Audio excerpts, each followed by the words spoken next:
Madam Speaker, olunaku lw'eggulo bwe yabadde asomera eggwanga embalirira y'omwaka gw'ebyensimbi 2024-2025, minisita w'ebyensimbi Matia Kasaija yategeezezza ng'ebintu ebimu bwe byongezeddwamu ssente, nga muno mwe muli n'amafuta nga buli lita yateereddwako shillings 100.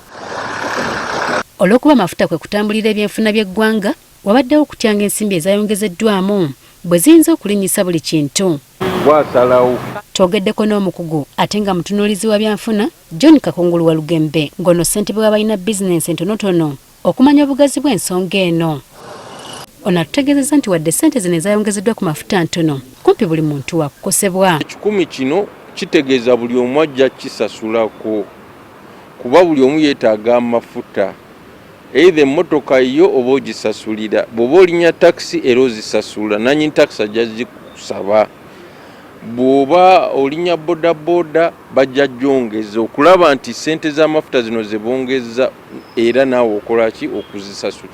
Atubulidde nti newankubadde guli gutyo, ate omusolo guno guli yaddeyaddeko okusinga lwe bandireese omupya ng'ogw'ekika kino osobola ddala okugwewala. Bw'okigeraageranya ku misolo ate gwandisingako kuba kyalisobose minisita n'aleeta omusolo omupya ku kintu nga gwe baali baleese ku ttaka, ti buli atunda ettaka, buli atunda enju asooke kusasula ki?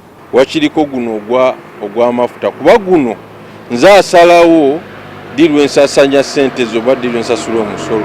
Era ategeezezza n'embeera y'ebyenfuna bwetagenda kukosebwa nnyo newankubadde nga wajja kubaawo okuyuguumamu okutonotono. Economy of course economy yejja kutambula, of course ejja kubaamu inconveniences nti ejja kwesanga ono ayongeza wano oli ayongeza wali naye ejja kutambula. Sirowooza nti kyekintu ekinene ekisasamaza oba ekiwaawaza amatu nti economy ate ejja kudde no. Si emmezo eri awo nti egenda kukyusanya embeera. Era abantu abasinga tebajja kiwulira okuggyako ffe ababiwulidde nti bongezezzaako, abasinga tebajja kitegeera. Ono wano wasinzidde n'akubiriza abatunda amafuta n'abasuubuzi obutayongeza byamaguzi byabwe nga beekwasa omusolo ogwayongezeddwa ku mafuta. So si kirungi kwekwasa nsonga eno ate kwagala kubba abantu kuba wali n'abantu abatakisi. Ffe twayongeddemu 10, tewawulidde nti gavumenti yayongeza omusolo 10 tekikwongezaamu nsolo 10.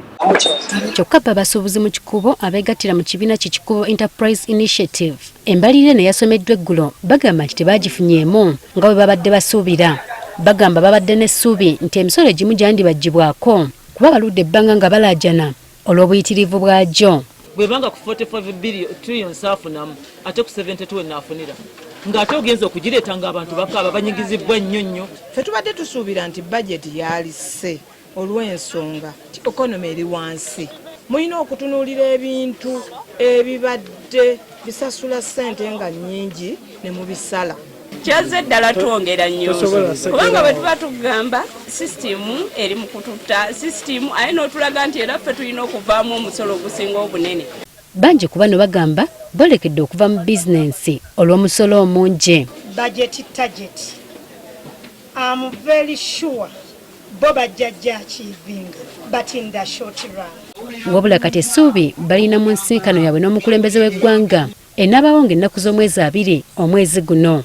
Ennaku z'omwezi 20 tugalawo ffenna amaduuka laffe tugende Ekolo tuwulize omukulembeze w'eggwanga. Jennifer Kabale agaffe eyo ku Spark TV.